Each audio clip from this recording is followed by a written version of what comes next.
Are you sick and tired of that political news crap? Then listen to Poor Entertainment every other Tuesday, right here on the Journey into Comics Network. JourneyIntoComics.com. The following is a Journey into Comics. Journey into Comics. Journey into Comics. Journey into Comics. Journey into Comics. Journey into Comics. Network. Production. And here we go. Ladies and gentlemen, you're listening to Journey into Comics, the podcast dedicated to all things nerd, with your host, the podfather himself, Nate Phillips. Showtime, a-holes. What's up, ladies and gentlemen? Welcome to another episode of Journey into Comics. It's Journey into Comics 220. Damn, step back. That's a number I didn't... That's crazy. Welcome to another episode. How are you guys doing? I am your host, Nate. Hope you guys are having a fantastic start to your week. Chilling, relaxing, being all cool, shooting some b-ball outside by the pool. Okay, anyways, so have a lot of stuff going on, guys. Lots to get into today as far as podcasting world stuff is concerned. It's been kind of busy for me. I worked at one of my casino daily gigs last night, and the event was kind of blasé. Not really a whole lot to comment, really. Like, there's not really but afterwards was really strange, and that's what I kind of want to talk about and start the show off with, and then I'm going to talk about some other things that have kind of happened and get into the main topic of the show. We're going to finish with some news after that, but to start, so I worked this gig last night, and I get done, and it's like, when it's 9:30, no matter what, it's done. And if we get done before 9:30, cool, we get cut loose early. It's great, you know? So it's like, boom, we get cut loose, and I have to, because I'm weird, I can't just, like, go on a different way than from where I came. I have to follow the exact route as best I can to get to where I was, because otherwise I'll lose where I parked and shit, especially in these weird places with huge parking lots.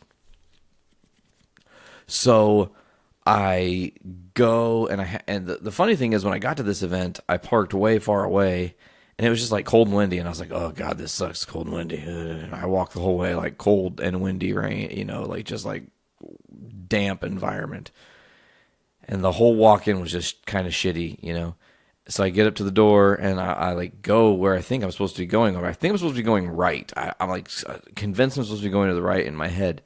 So I'm like, I'm supposed to be going somewhere to deal casino cards or some shit, you know. And this lady didn't know what the fuck I was talking about, so this other guy tried to help me. So I'm like in back of house of this fucking hotel thing, you know. And I'm just like hanging out back there, confused as shit as what I'm supposed to do, because very little directions in my job. They don't really tell you a lot. You sign up for a place, you show up to that place and deal. They don't say, hey, like there's a main entrance you'll want to go through, or hey, there's a, you know, a special secret back door that you want to go through. So I, you know, get in, and the first lady doesn't help, and then I'm like, well, I got to find somebody else, because if I don't find somebody else, I'm pretty much fucked, and I'm not going to get to work tonight, because I'm going to be fucked. So I found this other dude. He's kind of like standing around. I was like, hey, man, I'm trying to go to deal these cards. Like, I don't know where the fuck I'm going.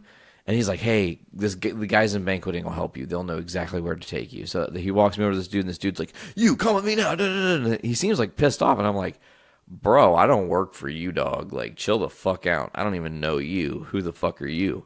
You know, and he's like, come on, go this way. And he's like, see the guy in the blue shirt? He's in charge. And I was like, oh, okay, great. That guy isn't my boss, and that has nothing to do with me, but you just showed me where I needed to go, so thank you so very fucking much. I go in, I find my actual boss, Andy. What's up, Andy? How's it going? Blah, blah, blah. Whatever, do the thing. And then, so again, now I have to go to the back of the house, kind of, because mentally I've been all turned around. So I just walk back to the back of the house because the doors are wide the fuck open, and I'm just like, okay, well, I'm doing my thing, special privilege, because I'm an employee for this event, you know, whatever. It was just weird, because there was like security people, but no one looked at me. Like, I felt very much like the video game Hitman, if you guys have ever played that game. One of my favorite game series, actually. It's a lot of fun. You get to do a lot of like disguises and stuff. But I just, you know, didn't set off any alarms because I looked like everybody else. I didn't draw any attention to myself. I was just walking away. I was just doing my thing, steady pace, you know. So I go to leave, and there's like 3 security guards by the door, and they're looking outside. And I'm like, why are these guys just fucking looking outside? Like, just fucking go outside, man. Fuck you. Like, what the fuck?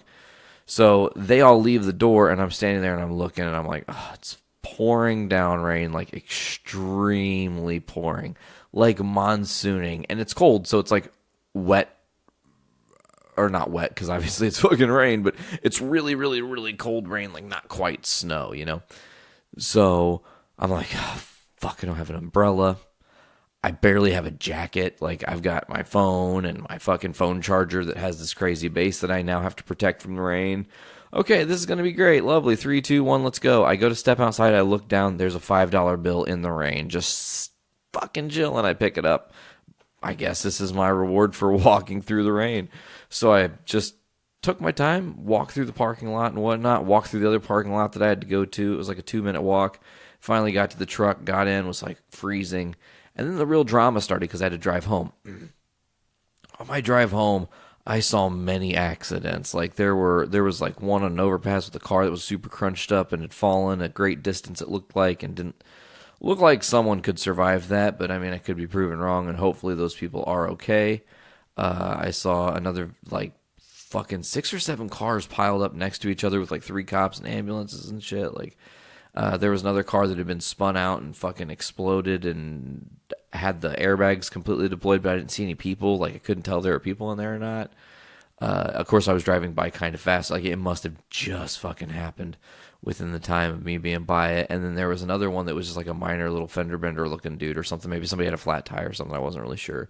That was off to the side that I had also seen. But it was just like, fucking the rain was so bad the whole drive home. So I'm like, well, hopefully I don't wreck myself. Hydroplaned a couple times, had a couple moments where I was like, oh shit, I gotta go home. And then there were some people driving like complete idiots, and that's one thing I hate. You guys have heard me bitch about stupid drivers before on the show. I hate idiot drivers. Drive smart. Think about everybody else. Don't drive just for yourself. Even if you're in a hurry, you can think about other people. Just be patient. You know, do as best you can. If you recognize that like you're not gonna get to somewhere on time, just accept that you're gonna be late to whatever that thing is. Oh shit. I think I talked over it, but joining us, the train of our existence, ladies and gentlemen. I really do hope it picked that one up. I tried to make sure that there was enough silence that you guys could hear it, because Dick and AP sometimes are like, you know, when we're listening to the show, we don't ever really hear those. So it's like, it'll be there. If you put headphones on, you're definitely here. But I might even like up the volume on that just a pinch, just so you guys can really, really hear the train of our existence and how loud and close it is to the house. So anyways, did the dealing gig. That was whatever, you know, got home and kind of relaxing. And, you know, today is Sunday as I record this. I had to watch the Bears game. That was an unfortunate train wreck of craziness, close back and forth battle with the New York Giants. Ends in overtime. You know, we only gave up 3 more points than what they did, and they beat us by 3 points. So it is what it is. It sucks sometimes, but it was a hell of a game. You know, the Bears fought in the game, stayed in the game throughout. They, you know, really, it was really cool because they were down big, down 10 points with like 1 minute and 40 seconds left, and came back, scored a field goal, or scored a touchdown or field goal. I think they went to field goal first. They scored the field goal, then they got an onside kick. They recovered the onside kick, so that's a miracle. Then they get down and they score a touchdown. That's a miracle. Tariq Cohen throwing the touchdown to end regulation to go into overtime. Tariq Cohen being a running back, which was awesome. And, you know, going to overtime, and the Bears just couldn't get it done. Is what it is. 8-4 Bears. Moving on from that, other things I've been doing. Oh, you guys, let's just get into this. This is Journey into Comics. I've kind of just been, you know, only spent about 10 minutes on Nate's life and the other shit that goes on in my world. But we have, let me lick my chops here. Let me also bring my drink break to you, brought to you by Poor Entertainment. Ladies and gentlemen, spoiler alert, some possible changes coming to the Poor Entertainment, Poor News family. We'll see how this all shakes out. So just you know, shout out to AP. He's a great dude, and I've loved his evolution of podcasting, and I can't wait to see what's to come. So this drink break is brought to you by Poor Entertainment and the future. Oh, damn, I spilled on myself just a kind of tiny little bit on my titty. Now I have a wet titty during the podcast. Wet titty during the podcast might be the episode title. I don't know. That might not be very marketable. We'll think about that one. I actually kind of know what I want to call this episode because we're going to get into it now, folks. I finally had an opportunity here in December to watch a movie that came out back in October in theaters that I did not go and see. I told you guys I'd be sure to review it here as soon as it came out. Wanted to talk about this movie. It is Sony's Venom. Okay? Now, let me preface this by saying when the movie came out, I'm pretty sure that the week that movie came out, Blaine and Tyler hosted JIC 212, 8 episodes back, 8 weeks ago, right? They hosted JIC 212, gold stars for everyone, and they did a spoiler-free review of Venom. And they talked about how good it was, how much they liked it, blah, blah, blah. Really hyped the movie up. Said Tom Hardy was fantastic in it, and really said a lot of good things, gave high hopes to me. Now, it's funny because Tom Hardy's one of these dudes that I've said publicly, like, oh, I don't like him, but it isn't without trying. I give him a chance. Every movie I go into watching with Tom Hardy, I go, okay, if his character will draw me in, I'm into it. You know what's funny? I love Inception. I don't bitch about Tom Hardy at all. You know why? He's a good character. It's interesting to watch him in that movie. It makes sense. It's not as interesting or good in these superhero movie attempts he's been doing, And I'm just going to get into it, folks. So I sat down, and at first attempt to watch Venom, it bored me. It put me to sleep, genuinely. Mid-afternoon, Nate took a nap because it was not doing it for me, okay? So fucking shake it off, motherfucker. It's going to be okay. We're going to give it a second chance. I go again. I try in the early evening to watch this movie. Second attempt, I made sure to keep myself awake and entertained and watching throughout and thinking about the movie and whatnot. Okay, so I'm going to give like a little breakdown of like the synopsis of the movie. This thing crashes to Earth, and in China somewhere, there's this symbiote that's doing its own thing. And then they're in this lab. And then you have Eddie Brock. And then Eddie Brock is this reporter dude. And he's got this girlfriend. And she's hot. Kind of. And then, like, she has access to some files and some shit. He kind of sneaks and looks over some shit he shouldn't. He kind of does her dirty in that regard. Never pays the price for that, by the way. One thing that really bothered me throughout the whole movie, he plays this girl dirty, and she does not get any payback for him being an asshole to her, like, other than the movie, which I guess was harmful enough. So, and it's funny, guys, because I'm going to break the movie down, like, logically, like, what happened in the movie so you guys understand the actual plot, and then I'm going to kind of go into things and what I feel about this film.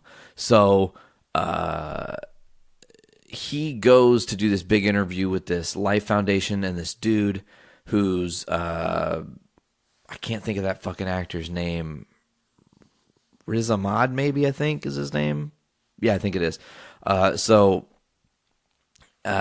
Eddie uses the information he found on his girlfriend's computer and calls this dude out for these allegations. And then, like, essentially Eddie Brock gets blackballed. And it's like that, I feel like Eddie Brock could have wrote a country song, how they predicted or how they like kind of played out his story in this movie, because he loses the job, gets blackballed from getting any other jobs. The girlfriend is pissed because he cost her job.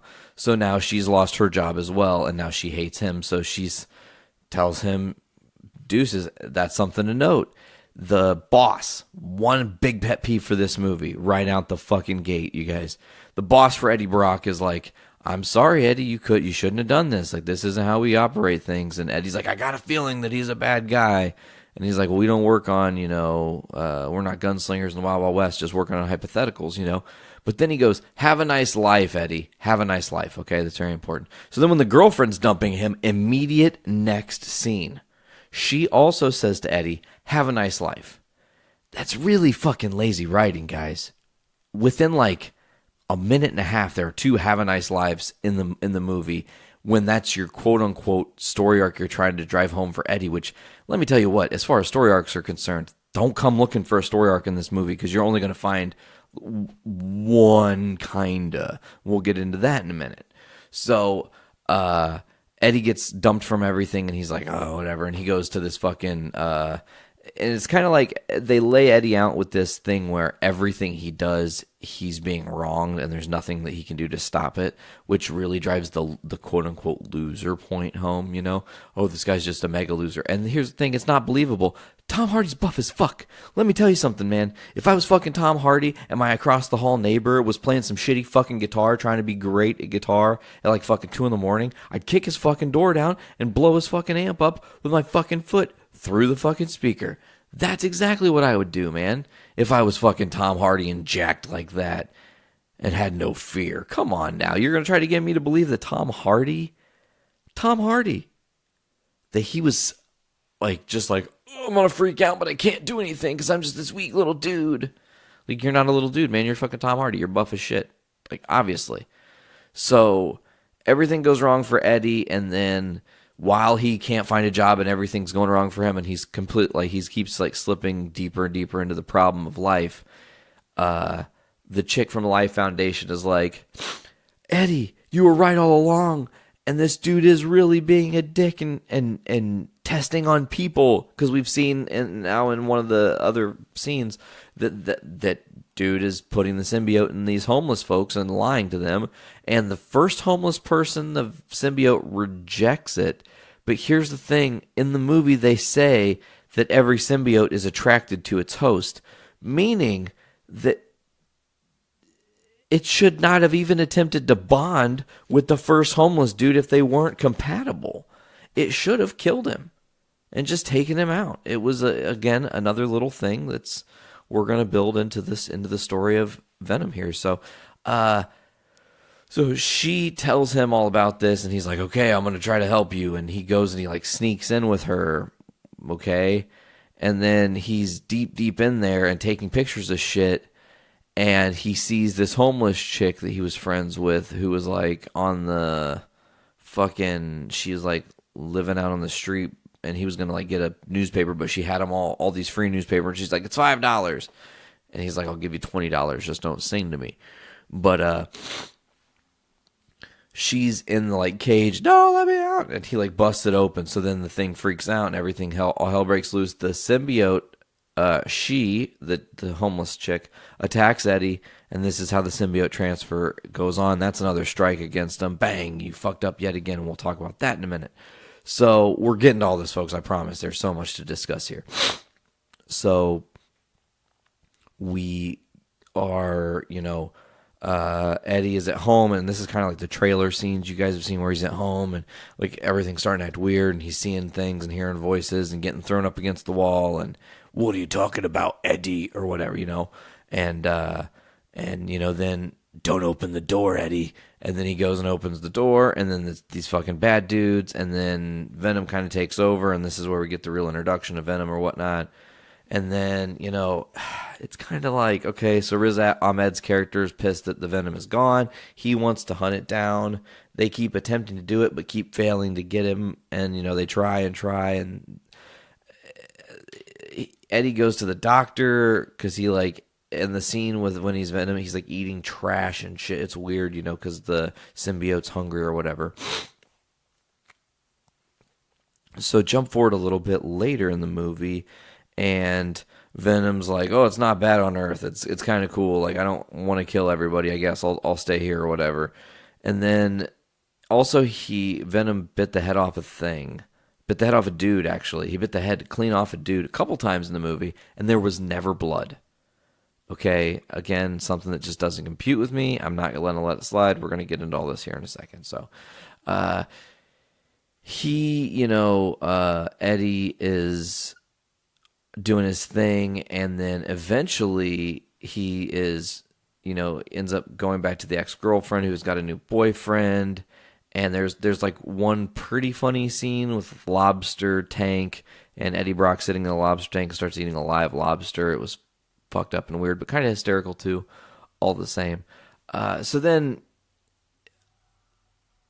he ultimately decides, like, oh, I probably should go to the doctor because they keep telling me to. And the ex-girlfriend, miraculously figures out that that the CAT scan machine or whatever will remove the symbiote from him, which is really strange. And I'm like, I don't think so, Jack. That doesn't really compute with me, because she just miraculously knew that. Sure, this chick could be smart, but she traps the symbiote intelligently. Like, come on, man. And let's talk about this. Here's another thing. There's a Venom breakout scene with like a motorcycle, and you've seen some of that in the trailer too. Some of the absolute shoddiest CGI I've ever seen. And again, we're going to dive deeper into that in a second. So,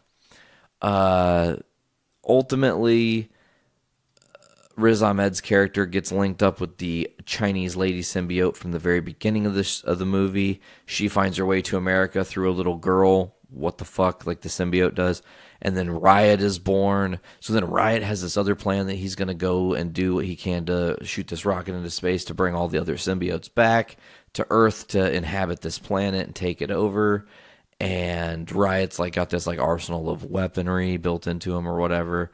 And Venom's like, oh shit, like this is bad. Venom and Eddie are separated, like I said, and this is where things get interesting because Riz Ahmed gets a hold of Eddie and they're like trying to torture him to get Venom back, but obviously doesn't have him. He doesn't know where he is. So they go to execute him and he's in the woods, and then something takes out the bad guys, and it's She-Venom. Okay. So the girlfriend took Venom, which it was his idea, Venom's idea apparently, Venom was hiding in a dog after he'd been trapped in the little like CAT scan room or whatever. I feel MRI room maybe it was MRI machine. Yeah. So Venom gets back to Eddie, and Eddie's got to stop Riot, and there's like the long, big, obligatory CGI fight in the third act that, you know, ends with Venom ultimately blowing up the spaceship that Riot is in, and it explodes. And as it's exploding, Venom like becomes a parachute for Eddie to bring him down slower into the water. And as that's happening, he's like, "Goodbye, Eddie." And then you know, he explodes because the explosion of the rocket just disintegrates the symbiote. So Eddie, you know, lands in the water or whatever, and then he's okay. And then it flash forwards. They don't really explain him getting out of the water or, you know, any repercussions for the Life Foundation for having exploded a rocket. None of these things are talked about. And then ultimately, he's talking to the ex-girlfriend, and she's like, "Sorry for kissing you, but it was Venom's idea again, blah, blah, blah." And he's like, "Oh, yeah, sure it was you." And then he's like, "But Venom's gone, you know, it's done or whatever." And then you hear Venom go, "Oh, she's hotter. No, she's not," or something. I don't know. I remember exactly what Venom said. He starts talking, though, and you're like, "Hey, wait a minute. They didn't even explain how Venom survived that or how he's still inside of Eddie or what?" Like, you just saw, like, almost all of that symbiote explode. What? Like, excuse me? Huh? That doesn't make any sense. Okay.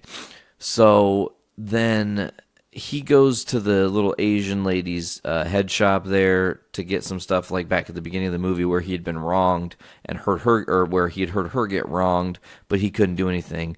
And the dude comes back to, like, you know, take up payment, and Venom bites dude's head off again. And it's like, Jesus Christ, man. So that's the movie. That's like the whole thing, you know, Venom. And Venom looked kind of like the dogs in Infinity War a little bit, like those whatever they were, the Outrider soldiers, you know, from the Black Order. But, all right, so when those dudes hyped how good this movie was, like I said, had some high expectations. Before I get too much deeper into the things I did not like about this movie, I do want to briefly say there are some good things. First of all, I thought that Tom Hardy wasn't bad. I didn't actually hate his portrayal of Venom. It wasn't awful. I didn't hate Venom, actually. The character himself was very well done. He looked pretty good for the most part. Didn't have the spider on the chest, and that's another big issue, you know. The other thing I liked is there's some good comedy in this movie. There's some good comedic relief. They gave you moments where you could indulge in some laughter. It was not bad on that regard. However, Now, let me tell you guys this. You're hearing this on Monday. If you skip forward to Thursday in the week, Podcastrophe is coming up. I'm going to guest on that show, and I'm guesting tomorrow from the time you're hearing this. So Tuesday, the Pod Daddy, Nate, is going to be on Podcastrophe, and my long-awaited return in the House of Castrophe, the Den of Podcastrophe, the Pod Den Castrophe. I don't know what the fuck they're going to call it. The Dick Den, that sounds bad. Sounds like you're shooting a porno. We don't want to do that now. But I'm going to be on there, and there's going to be some conversation had, and I'm not going to be angry, but I'm just giving Dick and Tyler a little bit of a heads up on this podcast. There's no way you guys can convince me that Venom is a good movie. Venom has some good moments, but Venom as a whole is a bad movie. Venom as a whole is a stain on the character of Venom because they cheapened it, because they took shortcuts, because there's no inclusion of Spider-Man. At the birth of this all, there are so many things wrong, from no thought process in multiple different things that happen, from no, great movies you never have to defend. Great movies are fucking great. Yep, it's great. Can't argue that. I enjoyed it. It was fun. Deadpool 2, I'm not sitting here saying goddamn word. It's a good movie. It doesn't need defending because it does its job. This movie, however, so here's something that I noticed. The inconsistencies and leaving threads hanging. I hate that. Tie up everything with a bow. Like I said in the earlier part of the review, the girlfriend, he breaks into her computer, looks at these files that she has access to, but he does not because she's a lawyer. And he realizes that there's a suit coming against the Life Foundation for the accident when the shuttle crashed, which brought the initial symbiote back. And it's just like all these little things, but he does that to her. He wrongs her, and then she helps him throughout the whole rest of the movie unconditionally. Like, okay, sure, I guess. I'll let it slide. Okay, I'll let it slide. She's a nice person, and losing her career that she went to college for, and she was probably a partner at her law firm, it's okay because Eddie Brock is an okay dude, and he has some crazy thing. Also, she sees Eddie become that, and she just normally responds to like, oh my gosh, what was that? And it's not like she doesn't run and freak out and scream and say, get away from me, oh my god, you're a fucking creature, what the fuck? She's just like, oh, you're a monster, that is interesting. Drink break. Beep. So let's talk about some more stuff that goes on in this movie that's just inconsistent, weird, doesn't add up. There's not a single person that has any development of character except for Venom, who essentially goes from, I'm a symbiote here to destroy everything, to Earth's not that bad, Eddie Brock's not that bad, to I must save Earth in this one instance because what Riot threatens to bring is so much worse than what I could bring, and I'm a loser symbiote. So, there's just the lack of character building. Like Riz Ahmed's character, no real character building. The girl that works for Riz Ahmed, no character building. The girlfriend, no character building. The girlfriend's boyfriend, no character building. The boss, no character building. Eddie Brock, not really any character building. Like he's just kind of the same dude, and Venom just makes him tougher and able to do the crazy shit that Venom does. There were times in this movie that suffered greatly from the CGI blur effect. Many times. More times, in fact, than I would say Black Panther, in fact. Okay? Also, going back to what I was saying earlier, there's a scene in the movie when Eddie's on the bicycle and they're doing the chase. You guys have seen some of this. Like he gets at the end of that, he gets like all of his bones broken, and then like Venom takes him over, and that's when you see Venom full on as Venom for the first time. But in that chase, 2 cars try to crush him, and Venom like holds the cars apart, and Eddie is in the bike, right? So you got Tom Hardy, and he's in the bike, and he's like and the symbiotes around him, and it looks like he's a floating fucking blob because the lighting is shitty and things don't really look great and the CGI is bad. So it does not look good. It's very bad CGI. They did not spend their budget well on how they did their CGI effects throughout this movie. And there were some other parts of that are really good. I thought, actually, if you just add the Spider-Man S to that Venom, it's perfect. It is the perfect incarnation of what a movie Venom could be or could look like, right? The look isn't everything, though. Venom is a character himself, funny, hilarious. That's actually what I really enjoyed about this movie, is his comic relief is very much like the comics. However, Eddie Brock's backstory, not quite like the comics, sort of, but not quite. They didn't give him cancer, and it's like, okay, let me guess, your idea not to give him cancer was because what? Deadpool had cancer. We can't have 2 movies in a year where the main superhero has cancer. That would be bad, the big C cancer. So they don't go that route like they did in the comics, and here's my biggest complaint, and this is very, very, very, very, very, very important. And maybe some people are like, no, Nate, I remember it differently, and this is how it actually went down, and I remembered it from the 94 animated series when J. Jonah Jameson went to space and brought the symbiote back, and that's how Parker gets it, and then that's how Venom becomes. Yeah, that's cool that they did that in the animated series of Spider-Man. It's great. It was a fun thing to do that was a little bit different. But that's because they couldn't start off doing Secret Wars. See, Black Suit Spider-Man doesn't exist until Secret Wars 8. Spidey is on Battle World. The symbiote had been locked away because it was like an abomination to humanity because it was too dangerous. And it's in this like thing that's in stasis, and Spidey finds it and brings it to life, and it attaches to him, and he has no idea, and it grows with him, and he realizes he can control it and do all these crazy things, create regular clothes for himself, and he doesn't ever have to change it. He's always in his suit essentially. So it's like very good. It's at some point he realizes it's bad for him. He gets rid of the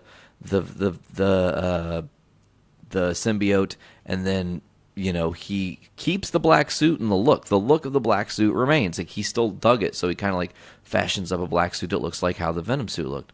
And then at some point the Venom symbiote takes over another person who finds Eddie Brock, who's found out he has cancer and is at the church to pray. And the symbiote finds Eddie and goes, oh, I'm supposed to bond with you. It makes sense.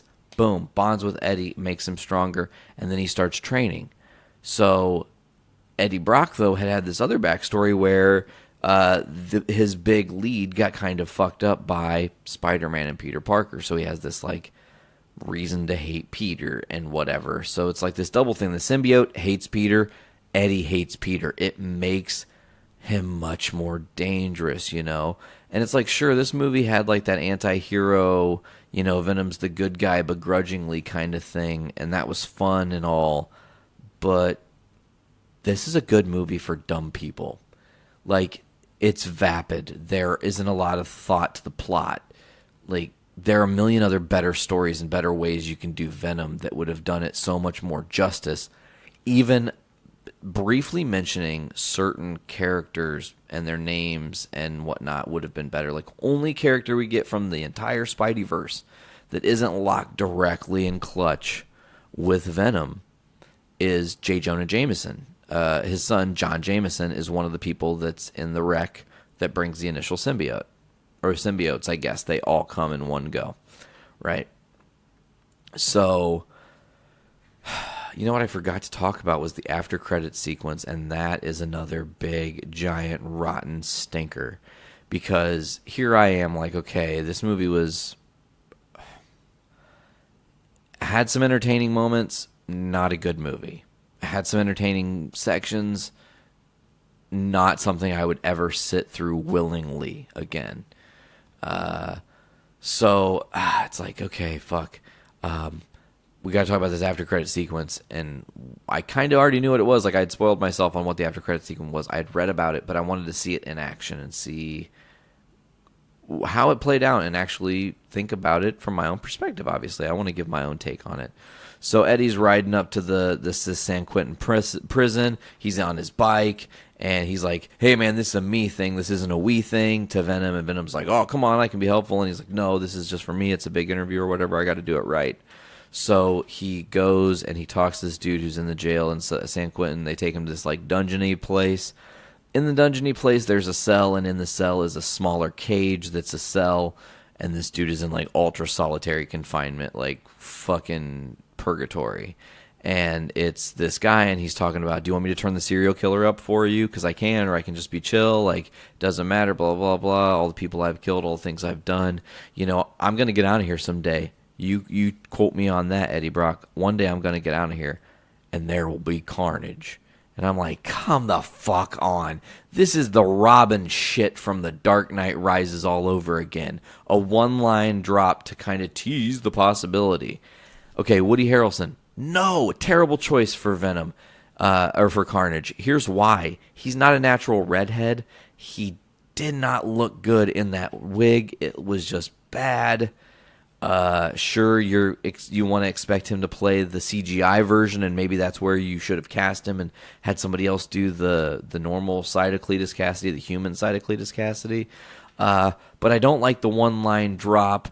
I also don't like that it's possible that maybe a different symbiote that's not Venom is what creates Carnage. Carnage is the son of Venom. Venom breaks off of Venom. He breaks a piece of himself off and goes and becomes Carnage, okay?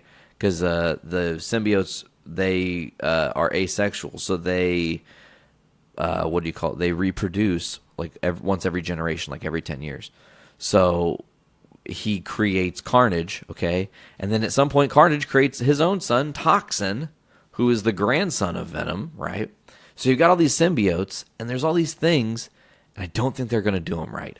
I don't see it. It's bad, folks. This movie was bad. There's not a redeeming quality to it, really.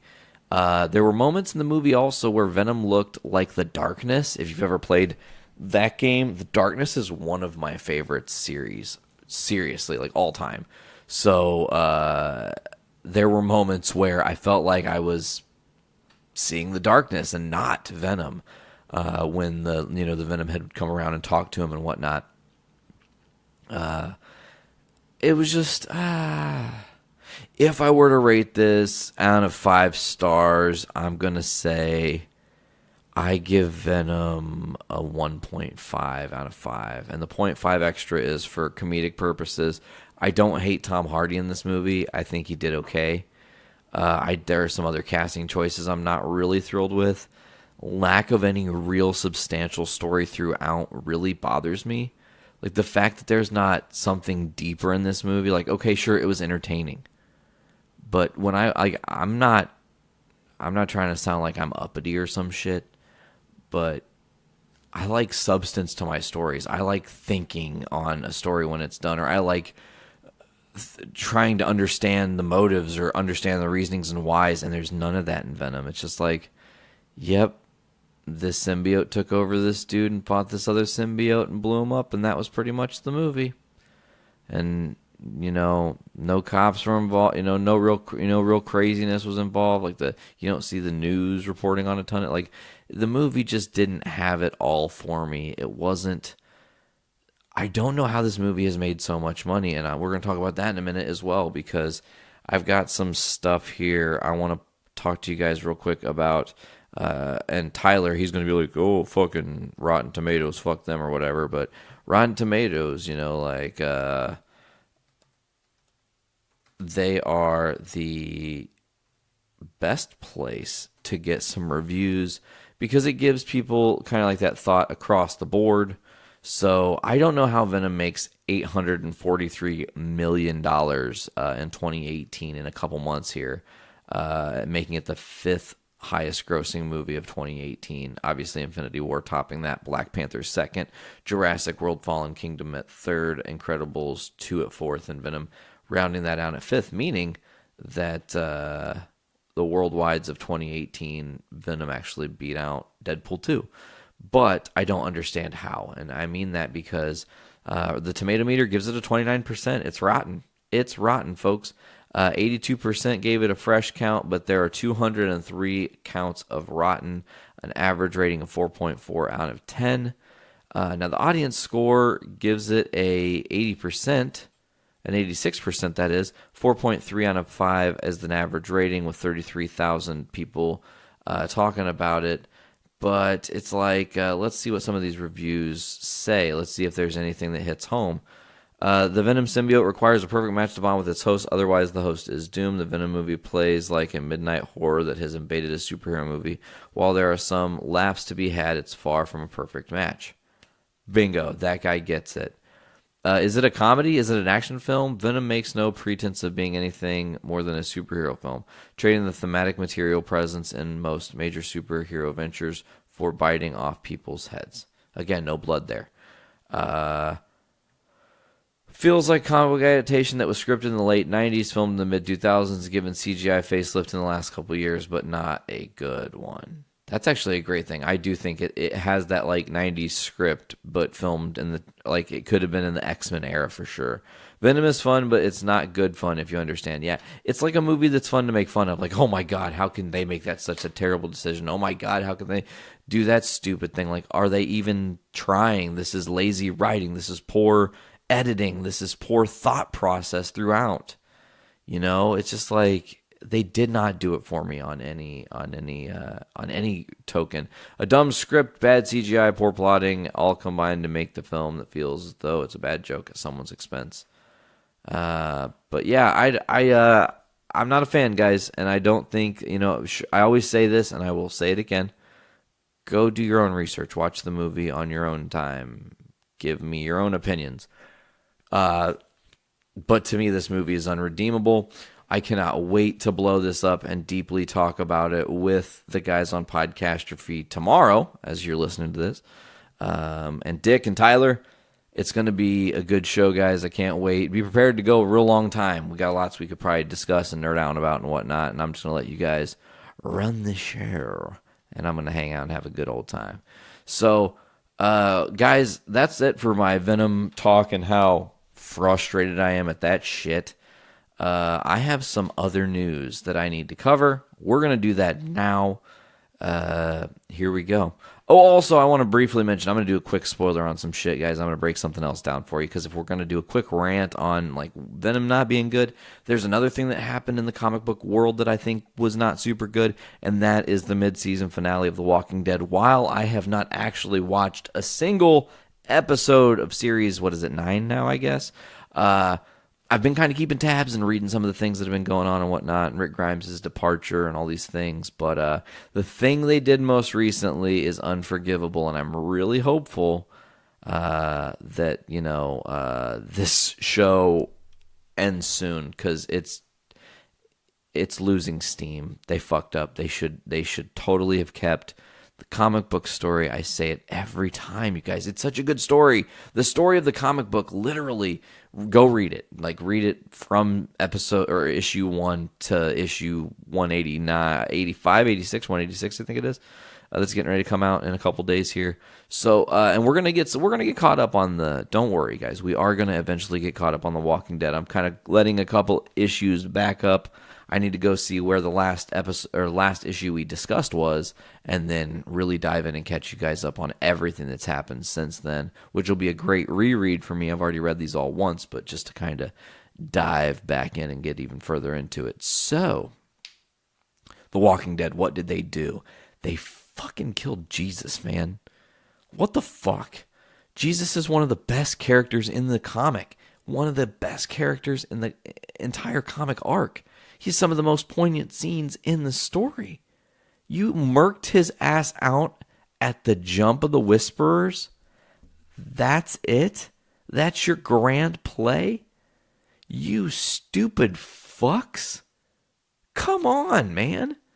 And if you're still watching the show, why? Please go read the comics. It will save you from all this heartbreak of stupidity that the TV keeps throwing at you. Just because they're killing people off doesn't mean it's a good thing. It used to be an interesting plot device when they interestingly killed somebody in the wrong order, in the wrong place, at the wrong time. But not a major character like Jesus, who obviously Tom Paine was being totally underutilized in that series anyways. So I just, you know, it's like, man, stop fucking with the source material, you guys. Keep the source material. It's not that hard. All we want is it to be similar, if not dead on, to what we read and experienced as a kid. You can tweak it in little ways to make some things better, you know. You can reflect on a story and go, okay, there's a couple little things here we can tweak just a little bit to make just a pinch better or make it a little bit more with the times. You know, Watchmen did a great job of that and changing things to be a little bit more modern-esque than how it actually happens in the actual graphic novelization of the Watchmen. But, you know, I just, I feel like people just keep doing shit dirty. And I also read that they're not going to do stuff with Negan right in the TV show now. And that upsets me because that's maybe the best, hands down the best part about the comics was the evolution of Negan. Obviously, you know, if you're watching the show, that they killed Carl off. And with Carl's death comes the hole that needs to be filled with this guy that is Negan, who in the comics mentors a growing Carl Grimes to do the right thing in a lot of situations, and actually even goes as far as helping Rick Grimes and saving Alexandria and stopping the Whisperers. So maybe they do that in the show. Maybe they make Negan a little bit better, but I don't think so because they've already said they might not do it, and that's frustrating. So anyways, folks, keep the source material. Let's get into the news now. I'll stop bitching. Stanley's cause of death was found out, guys, and according to TMZ, he pretty much died from heart failure and respiratory failure. He had aspiration pneumonia. So he was old, really old, and time got him, and that's all you can really say about that. It's sad. Stanley is still dead, and there's nothing that can undo that, you know? I guess that Stanley was actually cremated and his remains were given to his daughter, JC. Probably smart. That way people don't try to like dig up his body and desecrate it. People are fucked up and weird, you know. Keeping in with Marvel stuff here, folks, Jeremy Renner has kind of teased some possible Avengers 4 footage.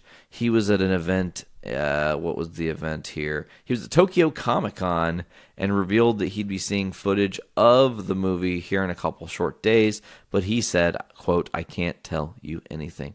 Now, it could be possible that maybe he is bluff teasing, saying that he is going to be seeing this footage when really we all are going to be seeing this footage. It has been long since rumored that early December was going to be the drop time for the trailer for Avengers 4. As we stand right now, ironically enough, day 220 without an Avengers 4 trailer. So we're losing days here. We're getting into the 100 days or less here in the near future. So obviously they're going to want to get some marketing out there. It's going to be a big moment. People have already been hyping on it.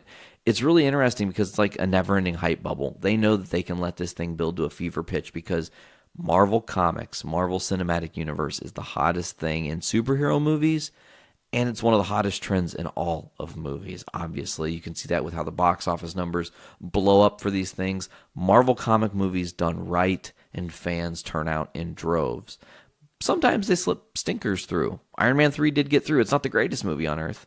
It's okay. It has a pretty good story, lots of story arcs for character building. And that's where it's important. So let's see what other stuff we have here for Avengers 4, because we got some more stuff going on. Dolby Cinema actually throwing some shade at Avengers and the Russo brothers. Dolby Cinema tweeting, "Hallmark movies in 5 words. Where is the Avengers trailer? Hashtag at Russo brothers." So it seems that Dolby really wants it because it's going to help their business as well. Sometimes people go to see movies they know have a trailer attached to it just to see it in IMAX because the trailer in IMAX is going to blow your mind. And Dolby, obviously, they are all about the sound and everything too. So I really want to see this, man. Stop teasing us with it. People are so upset that there is no Avengers 4 trailer. They're actually downvoting other Marvel videos that are coming out around this time because they are trying to demand Marvel give in. Give us the Avengers 4 trailer. Start disliking Marvel videos now until the trailer comes. Avengers 4 trailer, question mark. Avengers 4 trailer, question mark. us. We need the trailer. Marvel, what? You want a video on Deadpool? Sure, here you go. Where's the trailer to Avengers 4? People are at a fever pitch and they want it, so give it to us. I mean, Marvel fans are petty because they're saying, fuck you, we're going to go dislike other videos of yours. What the fuck are you going to do about it? Nothing. You're not going to do a damn thing. Another drink break brought to you by Poor Entertainment. Thanks, poor boy. Avengers Infinity War directors reveal the real reason that Netflix Marvel characters were not included in the movie. And here it is. The real reason they were not connected came down to making sure the story didn't become too convoluted.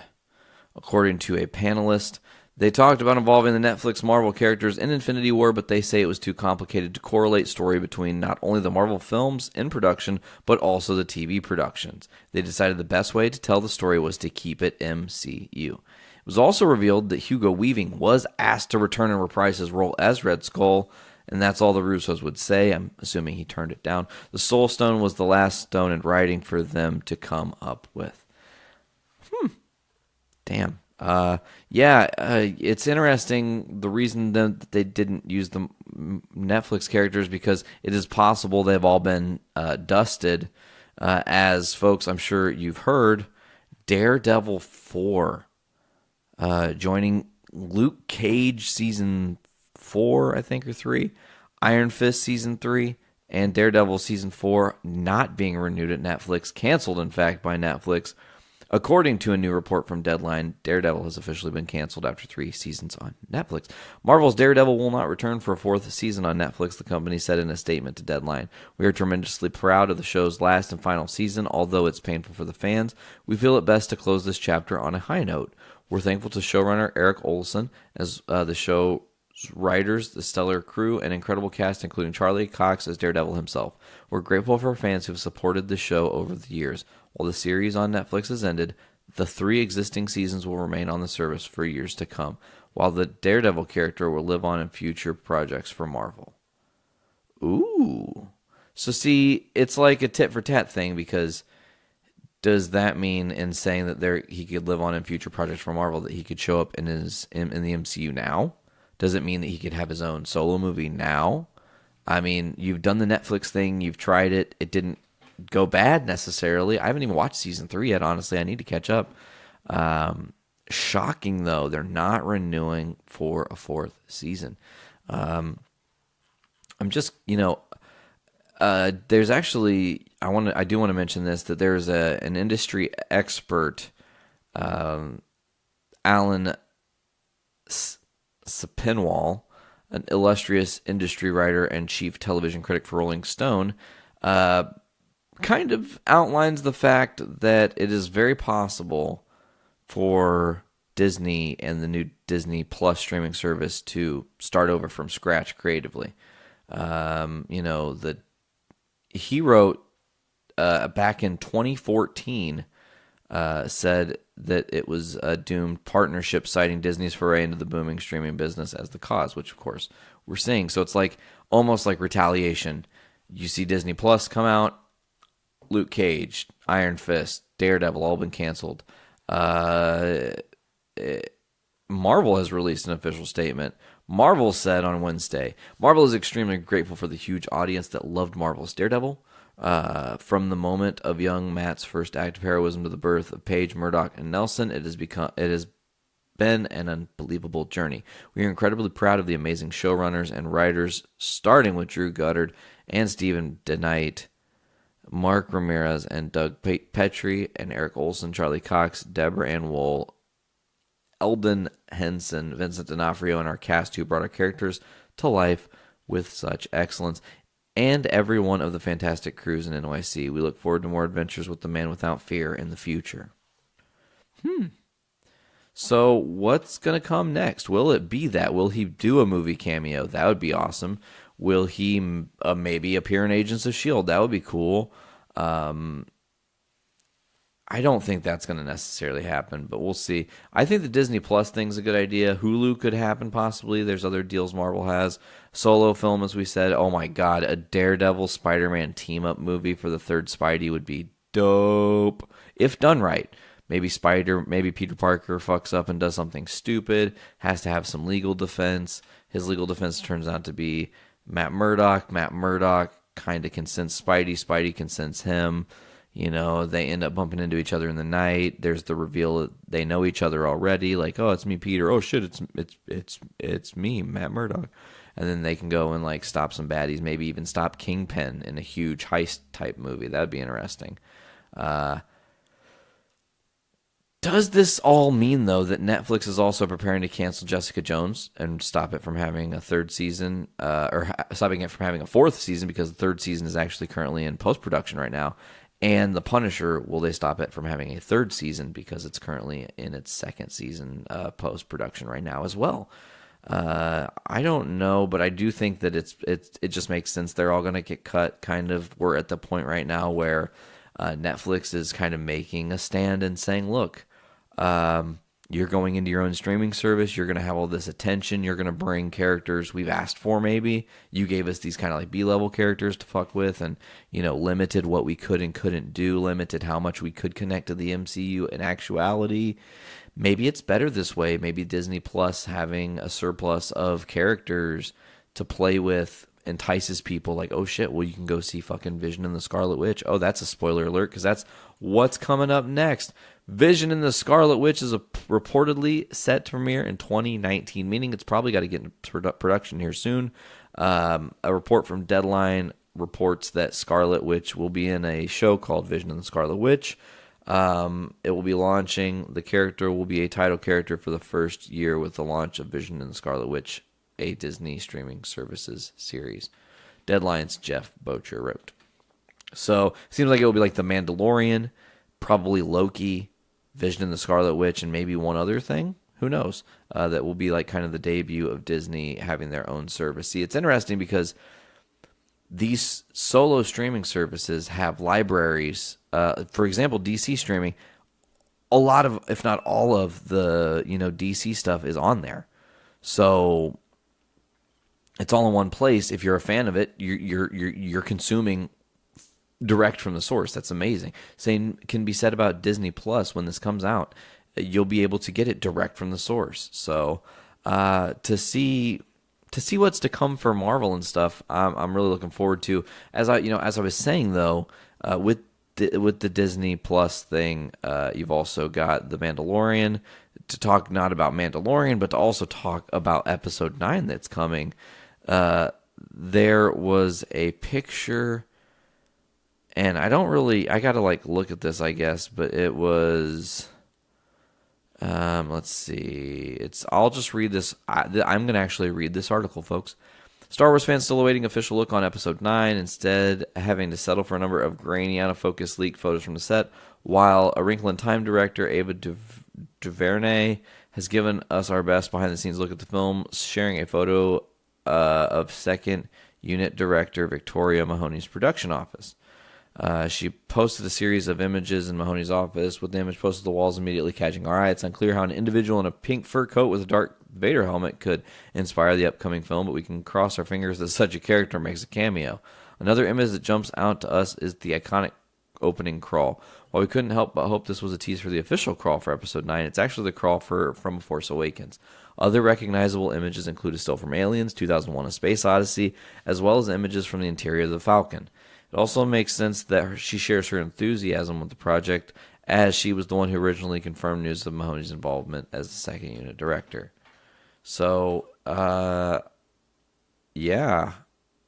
They don't really give you anything. I thought that was going to be a bigger payoff on the story, but it's kind of a weird tease. There is an individual that's in a pink fur coat with a Darth Vader mask. From this angle and the way the lighting hit it, it kind of looked like the person in the Darth Vader mask was smoking a joint or possibly a cigarette. But I guess that's not the case. Back to some Marvel news.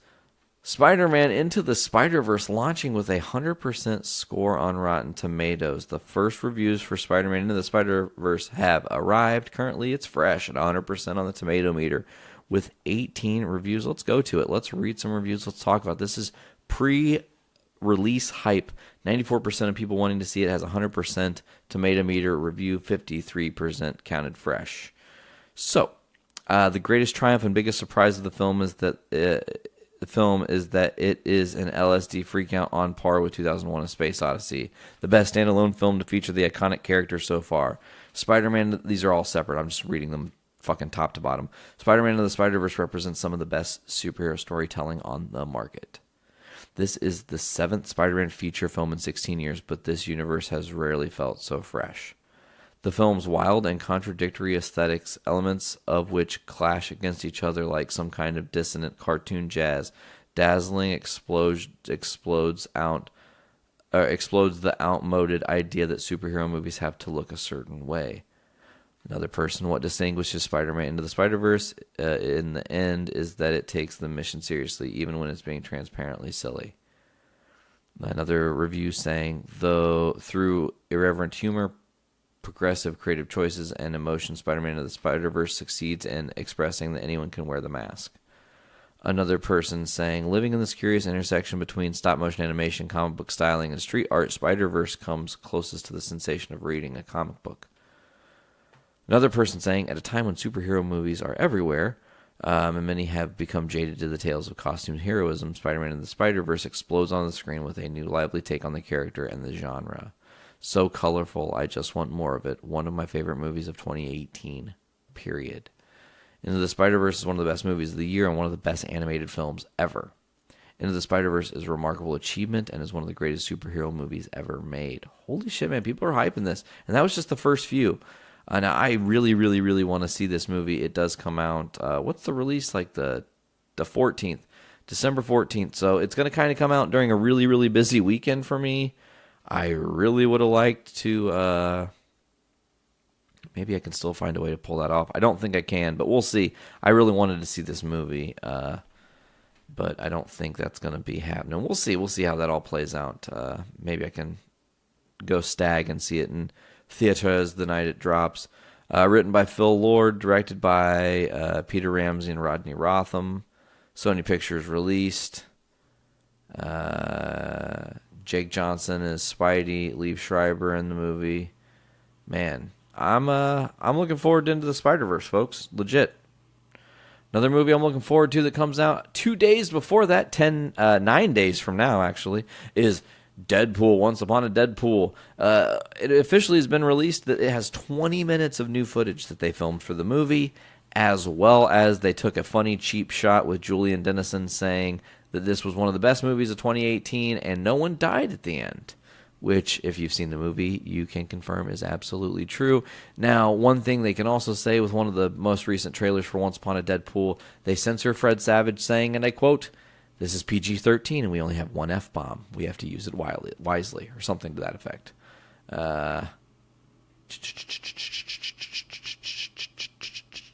Okay, so Deadpool creator Rob Liefeld has seen Once Upon a Deadpool. He is a supporter of R-rated superhero movies, but gives the re-release his seal of approval. He says, now I can confirm the most formidable opponent that Deadpool has ever faced is none other than Fred Savage. Trust me when I tell you that Once Upon a Deadpool contains some of the very best, most vicious humor, and unforgettable sequences of any Deadpool film to date. Sure, they could have just assembled a PG-13 airplane cut of the movie, but no. Ryan cooked up one of the most daring and insane outings this series has seen. I had no idea what I would experience, but when it was over, I walked down the movie with some of the funniest and most outrageous moments. Hysterical. This is a huge swing over the fences, inspiring. Fred Savage versus Deadpool is a treat for the whole family. I'm taking the entire family back for multiple helpings. Every time I think that the entire live-action Deadpool experience couldn't get any better, it somehow improves upon the last one. Can't wait to talk about this one more. Two swords, way up. Man, and also as they said that every ticket that's sold during this time of year, for every ticket sold, $1 is going to be given back to the Fuck Cancer Society Fund, which is going to be renamed Fudge Cancer just for this limited time because of the PG-13-ness of it. We're going to depart ourselves from Marvel, jump into some DC news, and get ourselves out of here, folks. As we journey right along in search of good time and good news, Rocksteady, the people behind your Arkham City, Arkham Asylum, and Arkham Origins, or not Arkham Origins, they did Arkham Knight, Arkham City, and Arkham Asylum. Origins was Warner Brothers Canada, I think? I'm not sure.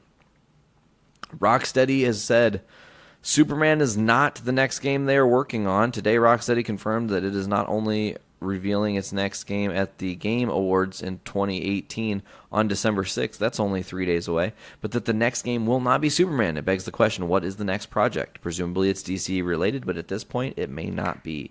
Whatever it may be, we know that it has been in development for quite some time. Back in 2015, they teased it, and it's kind of been teased ever since. What are some possibilities what the game could be? It could be Justice League. It also could be Arrow or any other DC character, or something new entirely. Maybe it's a completely original concept that they've come to. I think it'd be awesome to have a Justice League game. If I were to do it, it would allow you to play through multiple times. Every character you play as, you get a different experience, fully different experience, not just like, oh, now you're the Flash in the same storyline that Batman had. Like, if I play as the Flash, more of the Flash villains are at play and fuck with me. And I have to stop them and run through the city, and they can have like some sort of speed time thing that you can do. And, you know, as you're running maybe throughout the thing to keep your speed meter going, you have to like collect Flash tokens that keep your speedometer up so you can run really fast. And you can run out of juice, though. And of course, maybe they can give like bonuses and make you faster for every like 10 or 20 coins you get or some shit. Who knows? But then you could also have like Aquaman and have Cyborg and Superman and you could really even introduce other characters. You know, obviously Wonder Woman, but Martian Manhunter would be great to introduce to that. If you do just a solo character, it would be interesting to do an Arrow story, but it's kind of Batman again, like but with bow and arrows. So it's kind of like the Lord of the Rings games, I guess, with Legolas. Not really sure I'm into that. Or Aragon, who shot the bow and arrow? I can't remember. I'm just looking forward for whatever Rocksteady reveals. Let's hope it's Justice League, because if Rocksteady has a Justice League game coming, I'm sold. Fucking there, 100%. It'd be crazy if they swerved us. It's the Avengers. You didn't see it coming. I know that's not coming, but it'd be funny. All right, to continue, I actually can't read this next couple things because I haven't seen the episode yet. Titans is so good, folks. I'm almost caught up. I just got one episode to watch, and then I'm fully caught up. And I really want to talk about it with you guys. I'm just not there yet. It's going to happen soon. But someone asked Kevin Smith this question on Twitter, and he actually responded. Someone said, sometimes I wonder what really happened between Ben Affleck and Kevin Smith that made them not talk to each other. Kevin Smith said, if I had to guess, it's because one of us had a big mouth and told too many candid stories that sometimes weren't his to tell, and the other one is Ben. So essentially he's saying it's his own fault for saying too many things aloud, and apparently Smith explained he accidentally got Affleck into a bit of trouble during a celebration for chasing Amy's 20th anniversary by telling a story about Affleck's reaction to a scene in the film when Affleck kisses co-star Jason Lee on the lips. When I gave him the script, I said at one point in the movie you end up kissing Jason Lee, and I contextualized it as I set up the story. You've got to remember, this is 96, and young Ben Affleck said, kissing another man is the hardest acting challenge an actor will ever face, or something like that. It was a true story about a young fucking kid in a completely different era. The story got a little more attention and trouble for Affleck as the quote was repeated out of context. If you're Ben Affleck, one time you probably see my name in relation to how I make your life harder in some way. So, yeah, it's sad. Last thing I want to cover here is Empire releasing the first picture of David Harbour. He played Hop in Stranger Things. They released a picture of him as Hellboy, and it actually looks really, really good. I'm really looking forward to the Hellboy quote-unquote reboot, possibly. I mean, it is 2018, and we do have a kind of better grip on superhero movies. Maybe they can take a better crack at Hellboy, even though Ron Perlman in the original Hellboy movies, I can't say anything but good things. They were both great. Was the second one the Golden Army or the Golden Circle of Hell, or I don't remember what it was, but they were both fucking great. I love those movies. We're going to do one last refresh, see if there's been any late-breaking news while we were on. Any good late-breaking news? Oh, wow, okay. That is some late-breaking news, as a new report has come out, and we're going to get to it. The last few weeks have seen a whirlwind of speculation and false reports over Marvel Studios' trailer for Avengers 4 and now Captain Marvel, but while Marvel has yet to announce anything themselves, that hasn't stopped the rumor mill from buzzing, and now it's sounding like the next Captain Marvel could debut sooner than we thought, and before the first look at Avengers 4. But fans won't have to wait too long for their first look at the sequel to Infinity War, as rumors also indicate the first teaser is also coming this week. According to entertainment YouTuber John Campea, Marvel Studios will debut the new trailer for Captain Marvel at halftime during Monday Night Football game tomorrow, matchup between the Eagles and the Washington Redskins. I cannot believe that. Timeout. Let's cover this for a second. Comicbook.com refusing to write the Washington Redskins. They wrote Philadelphia Eagles and the Washington football team. Right, Washington Redskins. Jesus fuck.